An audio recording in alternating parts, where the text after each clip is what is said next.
ನನ್ನ ಯೂಟ್ಯೂಬ್ ಕುಟುಂಬಕ್ಕೆ ಯುಗಾದಿ ಹಬ್ಬದ ಹಾರ್ದಿಕ ಶುಭಾಶಯಗಳು. Hi friends, welcome to Tulaja vlog channel. ಎಲ್ಲರೂ ಹೆಂಗಿದ್ದೀರಾ? ಚೆನ್ನಾಗಿದ್ದೀರಾ ಅನ್ಕೊಂಡು ನಾನು ಕೂಡ ಸೂಪರ್ ಆಗಿದ್ದೀನಿ. ಎಲ್ಲರಿಗೂ ಯುಗಾದಿ ಹಬ್ಬದ ಹಾರ್ದಿಕ ಶುಭಾಶಯಗಳು. ಎಲ್ಲರಿಗೂ ಒಳ್ಳೇದಾಗಲಿ, ವರ್ಷ ಪೂರ್ತಿ ಖುಷಿಯಾಗಿರಲಿ, ಹೊಸ ವರ್ಷದ ಶುಭಾಶಯಗಳು. ನಾವಿಬ್ಬರು ಈ ರೀತಿ ಒಂದೇ ಥರ ಡ್ರೆಸ್ ಹಾಕೊಂಡು ರೆಡಿಯಾಗಿದ್ದೀವಿ ಹಬ್ಬ ಮಾಡೋಕ್ಕೆ. ಸಿಂಪಲ್ಲಾಗಿ ಹೋದ ವರ್ಷ ಭರ್ಜರಿ ಹಬ್ಬ ಮಾಡಿದ್ವಿ, ಸಿದ್ಧಾರ್ಥನೂ ಇದ್ದ. ಈ ಸಾರಿ ಹೋಳಿಗೆ ಮಾಡೋದು, ಊಟ ಮಾಡೋದು. ಯಾಕಂದರೆ ನಿನ್ನೆ ಅಮಾವಾಸ್ಯೆಗೆ ನಾವು ಪೂಜೆ ಎಲ್ಲ ಮುಗಿಸ್ಕೊಂಡ್ಬಿಟ್ವಿ, ಹಂಗೆ ಇತ್ತು ಕೆಲಸ. ಹಂಗಾಗಿ ನಿನ್ನೆ ಅಮಾವಾಸ್ಯೆ ಪೂಜೆ ಎಲ್ಲ ಮಾಡಿದ್ವಿ. ಏಕದಗಿಡ ಪೂಜೆನ ಆಯಿತು, ಮತ್ತು ಮನೆಯಲ್ಲಿರೋ ಪೂಜೆಗಳನ್ನ ನಿನ್ನೆ ಎಲ್ಲ ಮಾಡ್ಕೊಂಡಿನಿ. ಇವತ್ತು ಹೋಳಿಗೆ ಮಾಡೋದು, ನೈವೇದ್ಯ ಮಾಡೋದು, ಊಟ ಮಾಡೋದು. ಬರ್ರಿ ಇವತ್ತಿನ ದಿನ ಹೆಂಗಿರ್ತೈತೆ ಅಂತ ನೋಡೋನು, ವಿಡಿಯೋ ಶುರು ಮಾಡೋನು. ನೋಡ್ರಿ, ರಂಗೋಲಿ ನನಗೆ ಬಂದಂಗೆ ಈ ರೀತಿ ಹಾಕಿನ ನಾನೇ. ನಮ್ಮ ಭಾಗ್ಯನ ಕಾಲು ಬ್ಯಾನಾಗ್ಯದ, ಏನೂ ಮಾಡೋಕ್ಕಾಗವಲ್ದಕ್ಕಿಗೆ. ಹಾಗಾಗಿ ಈ ಥರ ರಂಗೋಲಿ ಹಾಕ್ಕೊಂಡಿನಿ. ಇಲ್ಲಿ ರಾಯರ ಪೂಜೆ ಅರ್ಧಂಬರ್ಧ ಮಾಡೀನಿ, ಇನ್ನೂ ಪೂರ್ತಿ ಮುಗ್ದಿಲ್ಲ. ಇಲ್ಲಿ ದೀಪ ಹಚ್ಚಿಟ್ಟಿನಿ, ಇಲ್ಲಿ ಅರ್ಧಂಬರ್ಧ ಪೂಜೆ ಆಗೈತಿ, ಏನಾಗಲ್ಲ.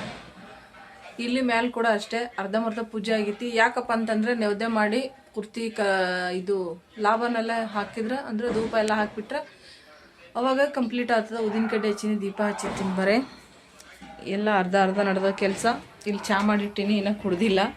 ಇಲ್ಲಿ ಅಲ್ಲಿ ಹೊರಗೆ ದೀಪ ಹಚ್ಬೇಕಂತೇಳಿ ಎಕ್ಕದ ಗಿಡದ ಬಲ್ಲಿ ದೀಪನ ರೆಡಿ ಮಾಡಿಟ್ಟಿನಿ, ತುಪ್ಪದ ದೀಪ. ಹಾಗೆ ಇಲ್ಲಿ ಬ್ಯಾಳಿಗೆ ಹಾಕ್ಬೇಕತ್ತೆ, ಬ್ಯಾಳಿಗೆ ನೀರಿಟ್ಟಿನಿ. ಇಲ್ಲಿ ಬ್ಯಾಳಿ ಬೆಲ್ಲ ತೊಗೊಂಬಂದಿಟ್ಟಾರು, ಇದನ್ನೆಲ್ಲ ರೆಡಿ ಮಾಡ್ಕೋಬೇಕೀಗ. ಭಾಗ್ಯ ಏನು ಮಾಡ್ತೀವಿ? ಏನೂ ಮಾಡಲ್ಲ ಭಾಗ್ಯ, ಕಾಲು ಬ್ಯಾನಿಗೈತ್ರಕ್ಕಿಂದು ಕಾಲೇ ಕಬ್ಬಾಗಲಾಗೈತಿ. ಬಾತೊಂದು ನೋಡ್ರಿ ಕಾಲು ಎರಡು ಸಮ ಇಡು ನೋಡೋನು. ಇದು ಕಾಲು ಬಾತೈತ್ರಿ, ಇಲ್ಲಿ ಗುಳ್ಳೆ ಬಿಟ್ಟೈತೆ, ತೋರ್ಸೋತ್ತಿಗೆ ಸೋರಾತೈತಿ. ವರ್ಷ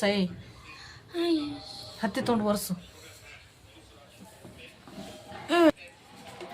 ಓಕೆ ರೀ, ಮತ್ತೆ ಪೂರ್ತಿ ಎಲ್ಲ ಹೋಳಿಗೆ ಎಲ್ಲ ರೆಡಿ ಮಾಡಿಕೊಂಡು ಮತ್ತೆ ಸಿಗ್ತೀವಂತ. ಎಲ್ಲರಿಗೂ ಯುಗಾದಿ ಹಬ್ಬದ ಶುಭಾಶಯಗಳು. ಹಬ್ಬದ ಶುಭಾಶಯಗಳು. ಬೆಳಗ್ಗೆ ಎದ್ದು ನನಗೆ ಹತ್ತಿತ್ತು ಅಡುಗೆ ಮಾಡೋದು, ಭಾಗ್ಯ ಹತ್ತಿತ್ತು ಈ ಥರ ಎಡಿಟಿಂಗ್ ಮಾಡೋದು. ಆದ್ರೂ ಚೆಂದ ಮಾಡಿದಳ್ರಿ, ಎಲ್ಲರದು, ಅವ್ರ ಅಣ್ಣಂದರದು, ನಮ್ಮದು ಎಲ್ಲರದು ಈ ಥರ ಎಡಿಟಿಂಗ್ ಮಾಡಿ ಕೆಲವೊಂದು ವಾಟ್ಸಪ್ಪಲ್ಲಿ ಅಪ್ಲೋಡ್ ಮಾಡಿದ್ವಿ, ಕೆಲವೊಂದು ಯೂಟ್ಯೂಬಲ್ಲಿ ಅಪ್ಲೋಡ್ ಮಾಡಿದ್ವಿ. ತುಂಬಾ ಖುಷಿ ಆಯ್ತಾ ಎಡಿಟಿಂಗಿಂದನೂ ಕೂಡ. ಆಕೆಗೆ ಅದೊಂದು ಕೆಲಸ ಕೊಟ್ಟಿದ್ದೆ, ಅದು ಆಯಿತು. ನನ್ನ ಕೆಲಸದಾಗೆ ನಾನೇನಂತಂದ್ರೆ ಹೋಳಿಗೆ ಮಾಡಬೇಕಾಗಿತ್ತಲ್ರಿ. ಬೆಳಿಗ್ಗೆ ಹಾಕಿದ್ನೆಲ್ಲ ಹೋಳಿಗೆ ಎಲ್ಲ ಹೂರಣ ಎಲ್ಲ ರುಬ್ಕೊಂಡೆ. ಹೂರಣ ಅಂತೂ ರುಬ್ಬೋದು ಹಿಂದಿನ ವಿಡಿಯೋದಲ್ಲಿ ತೋರಿಸಿದ್ದೀನಿ. ಭಾಳ ಅಂದ್ರೆ ಭಾಳ ಈಜಿ ಐತಿ. 1 kg ಹೂರಣನ ಒಂದು 5 ನಿಮಿಷದಲ್ಲೇ ನಾವು ರುಬ್ಕೊಂಡ್ಬಿಡ್ಬೋದು, ಅಷ್ಟು ಈಜಿ ಒಂದು ಮೆಥಡು. ಅದು ನಾನು ಹಿಂದಿನ ವಿಡಿಯೋದಲ್ಲಿ ತೋರಿಸಿದ್ದೀನಿ, ನನ್ನ ಚಾನಲಲ್ಲಿ ನೀವು ಚೆಕ್ ಮಾಡ್ಬೋದು. ಅದನ್ನು ಹೂರಣ ರುಬ್ಬಿ ಇಟ್ಕೊಂಡೆ, ಹಿಟ್ಟನಾದ ಇಟ್ಕೊಂಡಿದ್ದೆ. ಹಾಗೆ ಮತ್ತು ದೇವರಿಗೆ ನೈವೇದ್ಯಕ್ಕೆ ಹೋಳಿಗೆನ ರೆಡಿ ಮಾಡೀನಿ. ನೋಡಿರಿ ನನಗೆ ಎಷ್ಟು ನೆನಪಿನ ಶಕ್ತಿ ಅದಂತ ಹೇಳಿಬಿಟ್ಟು ಪೂಜೆ ಎಲ್ಲ ರೆಡಿ ಮಾಡ್ಕೊಂಡಿನಿ, ಹೋಳಿಗೆ ಮಾಡೀನಿ. ಆದ್ರೆ ಅನ್ನನೇ ಮಾಡಿಲ್ಲ ನೈವೇದ್ಯಕ್ಕೆ. ಮತ್ತು ಹೋಳಿಗೆ ಮಾಡಿದ್ಮೇಲೆ ನೆನಪಾಯಿತು, ಆ ಕಡೆ ಅನ್ನಕ್ಕಿಟ್ಟು ಈ ಕಡೆ ಪಡ್ಡು ರೆಡಿ ಮಾಡಾಕತ್ತೀನಿ. ಯಾಕಂದ್ರೆ ಭಾಗ್ಯ ಟೈಮ್ ಆಗಿತ್ತು ನಾಷ್ಟಕ್ಕೆ. ಹಾಗಾಗಿಬಿಟ್ಟು ಅನ್ನ ರೆಡಿ ಆಗೋವರೆಗೂ ಭಾಗ್ಯ ಹಾಗೆ ಪಡ್ಡು ಹಾಕಿಕೊಡೋಣ ಅಂತೇಳ್ಬಿಟ್ಟು ಪಡ್ಡು ಹಾಕಾಕತ್ತಿದ್ದೆ. ಇನ್ನು ಹೋಳಿಗೆ ಮಾಡೋ ಮಾತು ಮುಗೀತು ಅಲ್ಲಿಗೆ. ನೈವೇದ್ಯ ಮಾಡಿ ದೇವ್ರಿಗಿಟ್ಟು ಹೋಳಿಗೆ ಊಟ ಉಣಿಸೋದು, ನಾವು ಮಾತ್ರ ಪಡ್ಡು ತಿನ್ಕೊಂಡು ಕೂತ್ಬಿಡೋದು ಇವತ್ತು. ಹಾಗಾಯಿತು. ಯಾಕಂತಂದ್ರೆ ಇವಾಗ ಮಾಡಿರೋಂತಹ ಹಿಟ್ಟು ಹಾಳಾಗಬಾರ್ದು. ಹಾಗಾಗಿ ಹೋಳಿಗೆ ಊಟ ಮಧ್ಯಾಹ್ನ ಮಾಡೋನು, ಮುಂಜಾನೆ ನಾಷ್ಟ ಮಾಡೋಣ ಅಂತ ಹೇಳ್ಬಿಟ್ಟು ನೋಡಿರಿ ನೈವೇದ್ಯ ಎಲ್ಲ ಮಾಡಿಕೊಂಡು ಎಲ್ಲ ಮುಗಿದ್ಮೇಲೆ ಮತ್ತು ನಾವು ನಾಷ್ಟ ತಿನ್ನಕ್ಕೆ ಕುಂತಿದ್ವಿ. ಭಾಗ್ಯನೂ ನಾನು ಇಬ್ಬರು ನಾಷ್ಟ ಮಾಡಕತ್ತೀವಿ. ಪಡ್ಡು ಚಟ್ನಿ ಸಖತ್ತಾಗಿತ್ತು. ಏನು ಕೇಳ್ತೀರ, ನಮ್ಮ ಎಡವಟ್ಟು ಕೆಲಸಗಳು ಹೊಸ ಇಲ್ಲ. ನಮ್ಮ ಮನೇಲಿ ಅವ್ರ ಉಪವಾಸ ಇವತ್ತು ಹಬ್ಬ.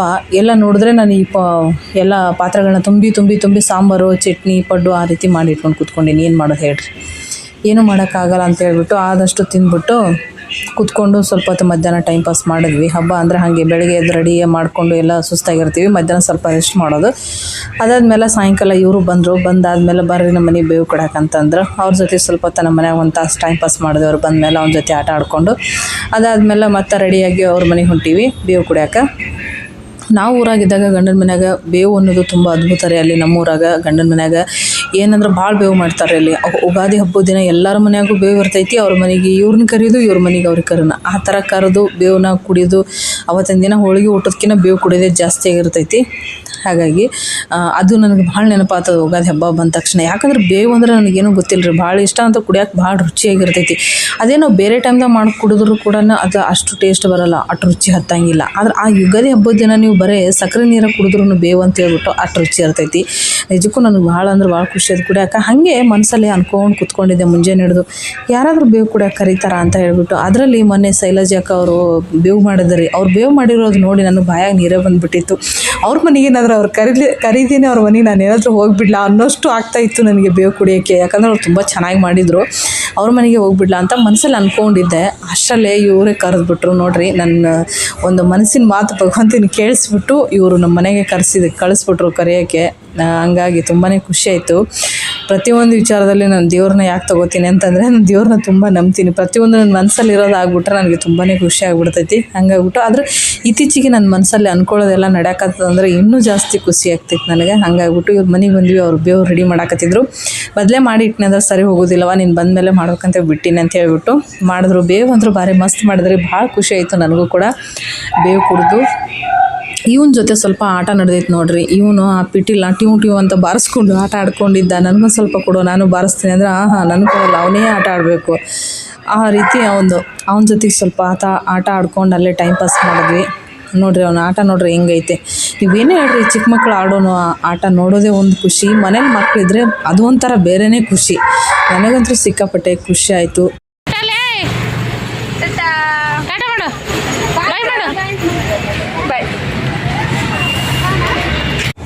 ಹಾಗೆ ಅವ್ರಿಗೆ ಬಾಯ್ ಹೇಳ್ಬಿಟ್ಟು ನಾವು ಮನೆಗೆ ಹೊಂಟಿದ್ವಿ. ನಾವು ಇಬ್ಬರೇ ಹೋಗ್ತೀವಿ ಅಂತಂದ್ರೆ ಕೇಳಿಲ್ಲ ಸಿದ್ದಣ್ಣ. ಇಲ್ಲ ಅಕ್ಕ ಕರ್ಕೊಂಬಂದ್ಬಿಟ್ಟು ನಿಮ್ಗೆ ಹೆಂಗೆ ರಾತ್ರಿ ಟೈಮ್ದಾಗ ಬಿಡೋದೈತೆ ಸಿದ್ದಣ್ಣ ನಮ್ಗೆ ಬಿಡಾಕ ನಮ್ಮ ಜೊತೆಗೆ ಮನೆಗೆ ಬರಾಕತ್ತಾರ. ಇಲ್ಲ ಹೆಣ್ಮಕ್ಳು ಹೆಂಗೆ ರಾತ್ರಿ ಬಿಟ್ಟು ಬರೋಕ್ಕಾಗಲ್ಲ ರೀ, ಸಿಟಿ ಊರ ಬೇಡ, ನಾನು ಮನೆವರೆಗೂ ಬರ್ತೀನಿ ರೀ ಅಂತ ಹೇಳ್ಬಿಟ್ಟು ಮನೆಗೆ ಬಿಟ್ಟು ಬರಕ್ಕೆ ಹೊಂಟಾರ ನೋಡ್ರಿ. ಏನಂತಪ್ಪ ಅಂತಂದ್ರೆ ಹಿಂಗೆ ರೀ ನಮ್ಮ ಹಳ್ಳಿ ಕಡೆ ಜೀವನ. ಸಿಟಿಯಾಗ ಹೆಣ್ಮಕ್ಳು ಎಷ್ಟು ಬೇಕಾದರೂ ರಾತ್ರಿ ಟೈಮ್ದಾಗ ಓಡಾಡ್ತಾರೆ. ಆದರೆ ನಮ್ಮ ಹಳ್ಳಿ ಕಡೆ ಜನ ಹೆಂಗಂದ್ರೆ ತುಂಬ ಸೂಕ್ಷ್ಮ. ಹೆಣ್ಮಕ್ಳನ್ನ ರಾತ್ರಿ ಟೈಮ್ದಾಗ ಈ ಥರ ಒಬ್ಬೊಬ್ಬರನ್ನೇ ಕಳಿಸ್ಬಾರ್ದು ಅನ್ನೋದು ಅವ್ರ ಉದ್ದೇಶ ಆಗಿರ್ತೈತಿ. ಹಾಗಾಗಿ ಅವರು ಹೇಳೋದು ನಿಜಾನೇ.